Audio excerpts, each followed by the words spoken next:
Hello friends, and welcome to a video that I thought I would film, didn't really know if I would. My 9-month postpartum update. We had a baby almost 9 months ago, which is why I'm filming this. And I just wanted to invite you into my home and have more of a cozier setup. So I'm sitting on the floor with my pup Emma right now. She has been kind of going through a rough time as her health is starting to decline. So I thought by sitting on the floor with her, it'd be more relaxed for us and then also really helpful for her as well. But welcome to my channel. If you are new here, my name is Laura Presnell and I am a new mom. I am a women's health coach and I love going into our hormonal health and how we can be using our food, fitness, productivity to just increase our mood and energy and all those things that we want to have so we can enjoy our life. So I'm excited to be having you here today because, gosh, having a baby, it's a lot. I didn't really know what the journey was going to be like. My husband and I felt pretty unprepared when our son arrived. So if you didn't watch our positive birth experience, I can link that for you to view.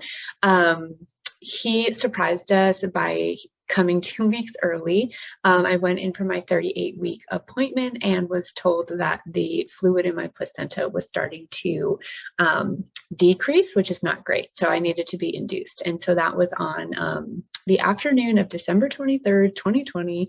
And then I'm getting emotional thinking about it, but in the early morning of Christmas Eve, our son Dylan was born. So he's just the best. Like, we love him so much. We have thoroughly enjoyed being parents.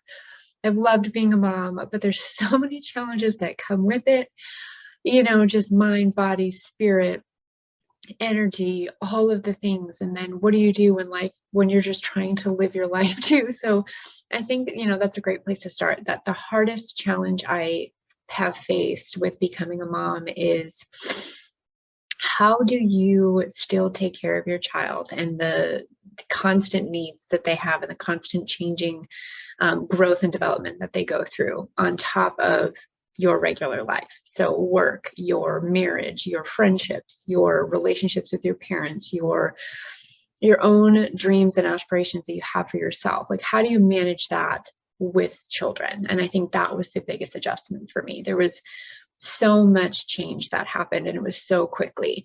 So the first 3 months, you know, I had heard were hard, but that was 100% accurate. So of course, Dylan wasn't sleeping through the night yet.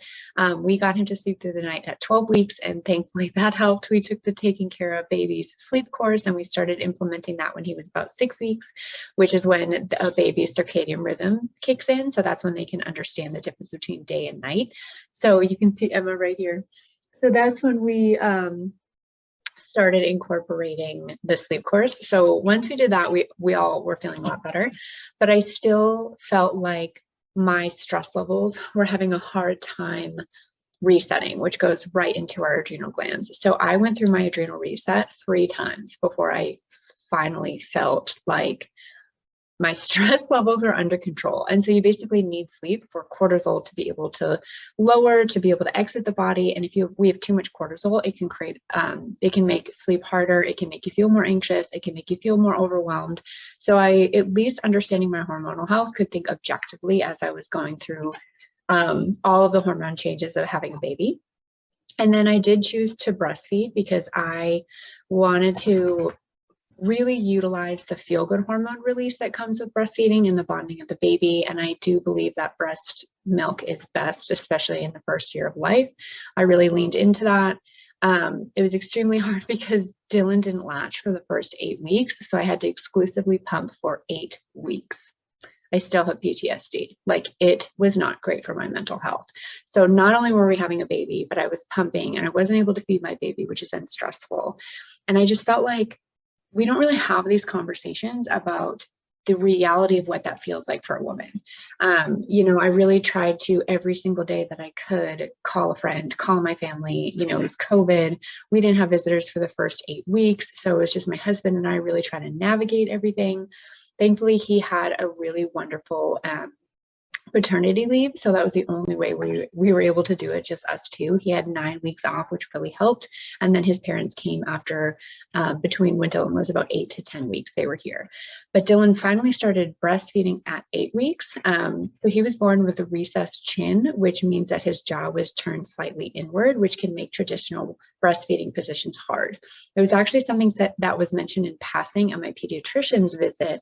And I just happened to Google it one night when I was up, like trying to find answers. And I was like, oh, that makes more sense. And it went so much into my intuition of what I felt with him from the get-go that it looked like he couldn't open his mouth wide enough to latch. So I was really patient with it. I just kept thinking like, okay, if I'm able to do this, great. If we need to switch to formula, I'm going to have to kind of bend on my beliefs right now because my mental health could not handle it. I crumbled under having to pump so much. It was honestly devastating for me. Even thinking about it is devastating. I'm going to go into a breastfeeding update too, because things have just wildly changed as we have gotten an older baby. But in terms of the physical element that I was noticing, I didn't gain that much weight during pregnancy because I had a very nauseous pregnancy. So I did not have an appetite. I felt really sick for most of the time. The only month that I felt like high energy and like normal was month 7. It's just, I don't know if it's just more genetic. My mom had very nauseous pregnancies. My sister was sick throughout hers. So I was kind of anticipating that. But I didn't feel hungry ever. So food was really challenging. So I would get nauseous cues over hunger cues. So when I felt nauseous, that's when I knew, okay, it's time to eat. So in terms of pregnancy weight gain, you know, if you are triggered at all by weight, definitely you don't have to listen to this part. You can skip ahead. But I only gained about 20 pounds during our pregnancy, which, you know, working with a midwife, they kept watching Dylan, they kept watching his weight gain, and he was perfectly fine and healthy. I'm about 5'7", so that is a pretty low weight gain for a pregnancy. And I really tried as much as possible to eat what I could. And I focused on as healthy choices as possible, knowing that, you know, Dylan would get the nutrients he needed, and thankfully he was developing just fine and we didn't need to worry about it. So then postpartum, I did lose 15 pounds by 8 weeks postpartum, and I still had about 5 left. I was definitely a lot hungrier because I was nursing, or at least pumping at that point. Like, I guess they're the same thing, because basically like you're still producing milk, you're still expressing it in some way. So I did lose about 15 pounds in the first 2 months, but I definitely noticed that my body still felt soft. Like I didn't have the muscle tone back. I didn't have my stamina back. Didn't have my endurance back. Like, it was very humbling in terms of my physical activity, because I'm usually like so active, and it was just like, oh, okay, this is a good time for rest. So I really tried to lean into it of like, you need to rest as much as possible. Don't worry about the weight. Like, your body will be just fine. So by 3 months postpartum, I noticed that I was having that mummy tummy. Like, I was noticing like my belly just felt bigger than I thought it should by 3 months postpartum. And I hadn't lost the last bit of weight yet. So I was like, okay, I need to kind of dial this in. So that was the time where I felt comfortable focusing more on my diet, increasing my workouts a little bit, and really trying to work through that. So by 4 months postpartum, I had lost all the baby weight, but I noticed that my stomach is having a hard time getting up because her legs, you might see her limp a little bit. Poor little pup. But by 4 months, I still had like this lower belly, and I was just like, it's the mummy tummy. Like, what do I do? So basically by 4 months postpartum, I had a bit of diastasis. I had something called diastasis recti, which is when your abdominal muscles have not fully come back together after having a baby. So when you're pregnant, your abdominal muscles will separate to be able to accommodate carrying the baby. So it's supposed to close on its own by 3 months postpartum, and in my case, it didn't. So I actually went to my doctor and I got a referral to a physical therapist who could help me close the gap.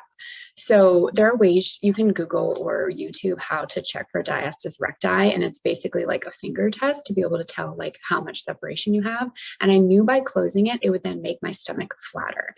And if you don't fix it, basically what can happen is it can cause a lot of lower back pain, and it can cause obviously like more upper back pain. It can then make it where your stomach is not as flat as you know that it could. So, you know, think of like the mummy tummy, it's kind of sticking out a little bit after having a baby. And then if you don't fix it with each pregnancy, it can then make it harder to fix after each pregnancy you then have after that. So we do want 2 children. So I wanted to really, not only for my own health, for my own aesthetics of what I wanted my body to look like, and for the health of future babies, I really wanted to fix that. So I had a few sessions with a physical therapist who was able to guide me through some abdominal exercises that I could do, because there are some postpartum that you're supposed to avoid, like crunches, any sit-ups. You don't want to do anything that could then further separate the abdominal wall. So some women will just get cleared for exercise and just start doing sit-ups and trying to get their stomach back, and they're actually making the separation worse. So I am really glad that I did my research on how to fix that and come into it like gradually. So then by about 5 months postpartum, I did notice that the gap had started to close, and then my stomach was getting flatter. And now by 9 months postpartum, it's like completely closed and my abdominals are back to where they were.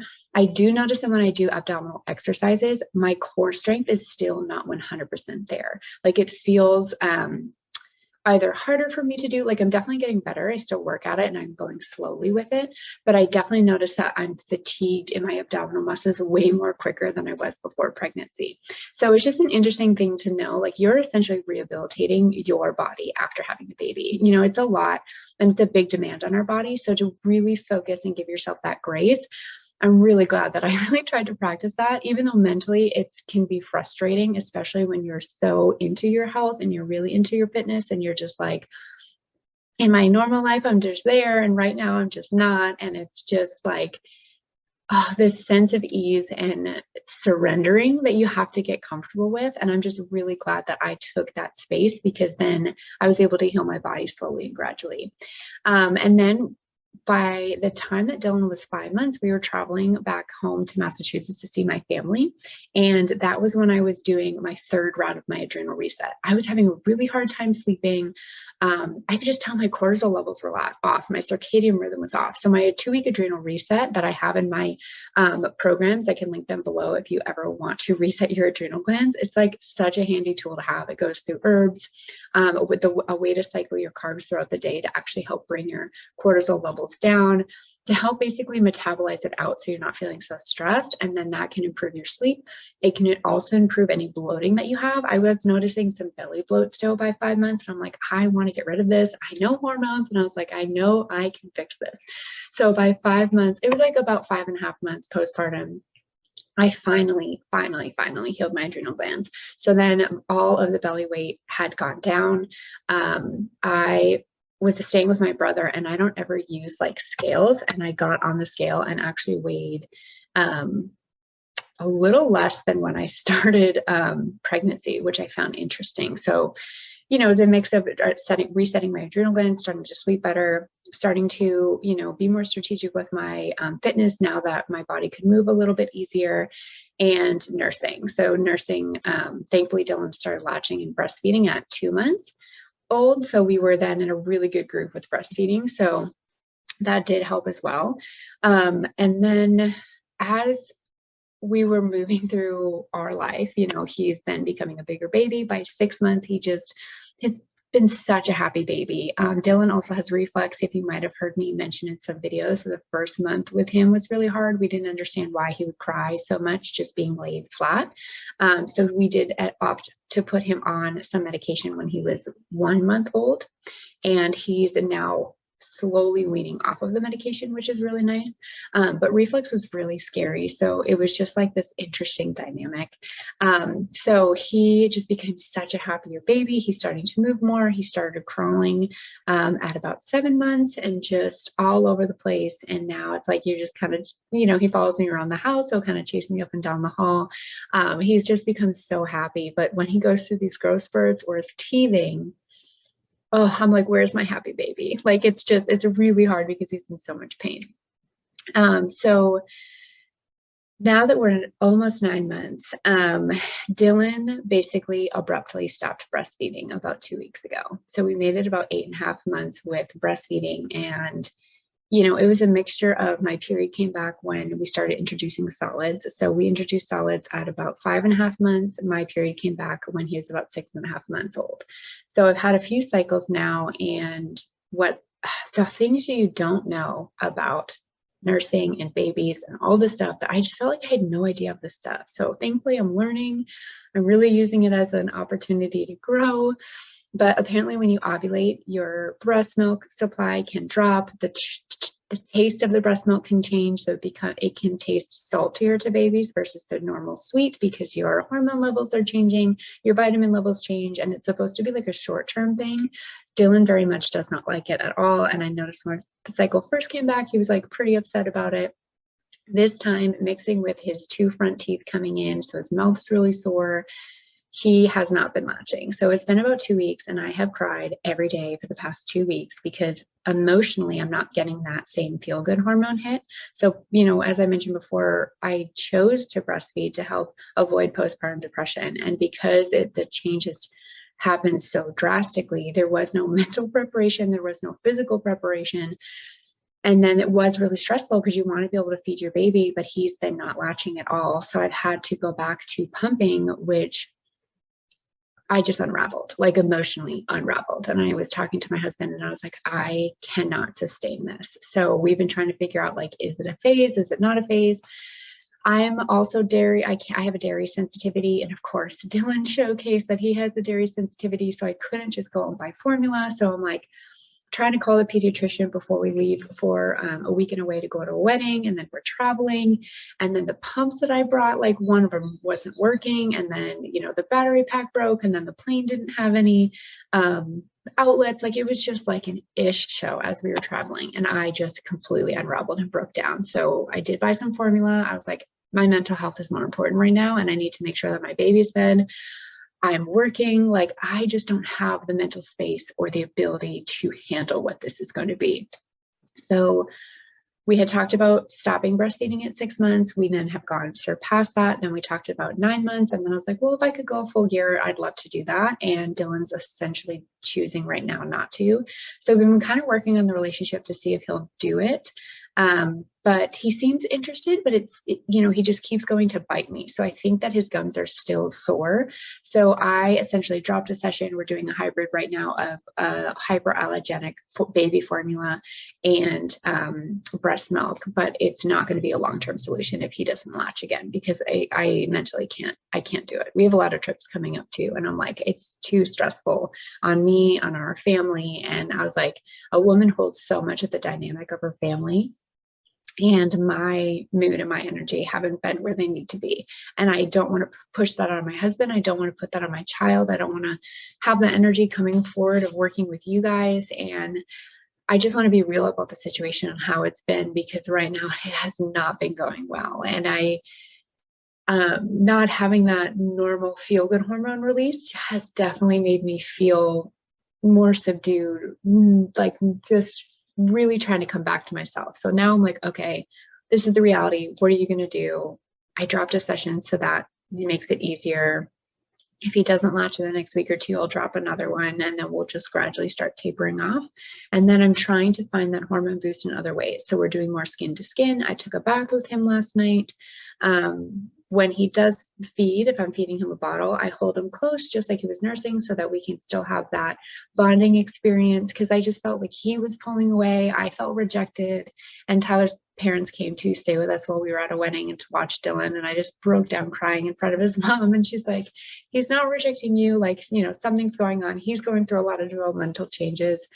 And the one thing that did happen with that is, like, he was in the other room and I was like getting ready, and he saw me and he comes crawling over to me and he says, "Mama," like, and I'm like, I don't think that's a fluke for him to say mama, because he did it 2 days in a row. So I was like, at the very least, he was telling me, I love you so much.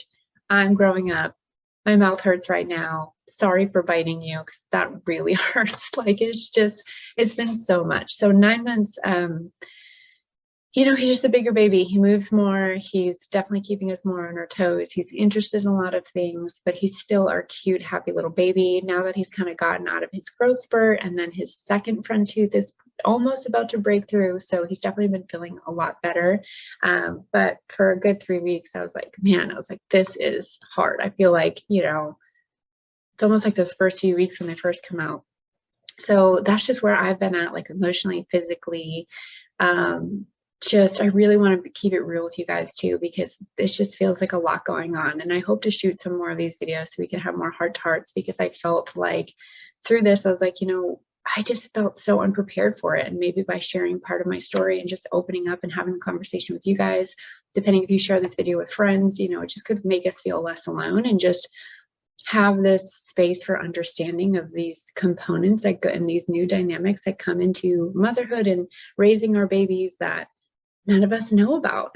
So I am just so grateful. I started texting girlfriends. I really use the opportunity to reach out to my girlfriends and have that bonding experience and just ask them questions on their experiences and what helped them, what, formulas they used if their baby had a dairy allergy, and all of it was just really helpful, and it made me feel less alone. And, I talked to a few other friends that said like their milk supply either dried up by 9 months or their baby, started refusing. And then I talked to other women who were like, no, my baby fed the first year and it was totally fine, or they still kept breastfeeding even through pregnancy with baby number 2. And it was just really interesting that we all have our own experiences and our own challenges. And Dylan was then communicating with me for what he needs. But if you have liked this video, please subscribe to my channel and let me know in the comments below of any other topics that you'd like me to cover. I'm more than happy to talk about, more stuff about motherhood and postpartum. And I'm excited to, hear your thoughts on this postpartum journey.